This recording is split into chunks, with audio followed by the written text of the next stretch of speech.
Hello everyone and welcome sa first episode ng Unfading Podcast. For this episode, pag-uusapan natin ng background story, inspiration, mission and vision ng podcast. By the way, my name is Alan and I am your host at admin ng Unfading Podcast. So, quick background lang sa akin. Ordinary Christian lang ako at umattend na rin ako ng Christian Church way back 2011 pa. Pero hindi yun tuloy-tuloy at meron ding mga panahon na naputol. Pero yun nga, this episode is not about me, but it's about the Unfading Podcast and its mission and vision.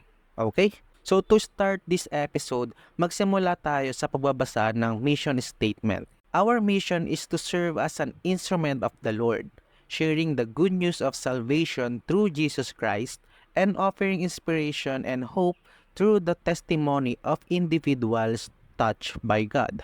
So, yun yung mission ng Unfading Podcast. Mababasa nyo yan sa Facebook page at doon sa Facebook group na ginawa namin.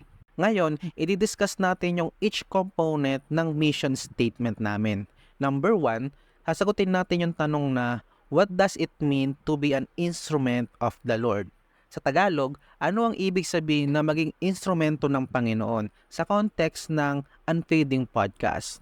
Well, ang purpose naman talaga ng podcast na to is maging instrument o maging tool, maging extension ng kapangyarihan ng Panginoon para ma-share yung good news of salvation through Jesus Christ and of course to glorify Him. Actually, yung mission statement namin is inspired from Book of Mark, chapter 16, verse 15. He said to them, "Go into all the world and preach the gospel to all creation." As of now, wala pa kaming kakayahan para pumunta sa iba't ibang lugar at para ma-share yung good news of salvation sa iba't ibang tao. Kaya ang naisip namin is gumawa ng Facebook page, YouTube channel, tsaka podcast na rin dito sa Spotify para yung good news of salvation na mapag-uusapan sa mga episode ng podcast o magiging content ng Facebook page at YouTube baka sakaling makarating sa iba't ibang lugar dito sa Pilipinas, sa iba't ibang mga tao na nangangailangan makapakinig ng good news ng salvation. And aside of that, inspired din yung mission statement namin sa Book of Colossians chapter 3 verse 17. And whatever you do, whether in word or deed, do it all in the name of Lord Jesus, giving thanks to God the Father through Him. So, kaya nga, meron dun sa dinugtong namin is to glorify Him. Kasi importante na malaman ninyo at malaman din sa sarili namin na hindi namin ginagawa itong podcast para sa mga sarili lang namin. Hindi ito ginagawa para sa ikakasiya ng mga host, sa ikakasiya ng admin, o sa ikakasiya ng mga member ng community. Instead, dapat mag-glorify si God sa ginagawa namin ito.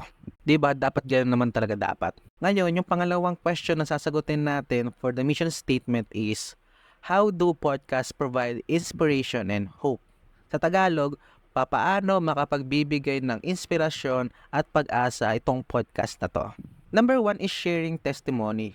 Kasi itong podcast na to, we are praying na sana maging channel o maging platform para yung mga tao ay maging malaya sa pag-share ng kanilang personal stories o kaya kanilang personal testimony kung paano ang Panginoon binago yung kanilang buhay o kaya yung paano ang Panginoon gumawa sa buhay nila o nag-work sa buhay nila. And that is the beauty of testimony. Ina-highlight natin o itinataas natin yung greatness ng Panginoon sa buhay natin. 'Di ba? Kung nagustuhan mo ang napanood mo, nasa Spotify account namin ang full episode. Hanapin mo lang ang Unfading Podcast at mapapakinggan mo na ng buong episode for free.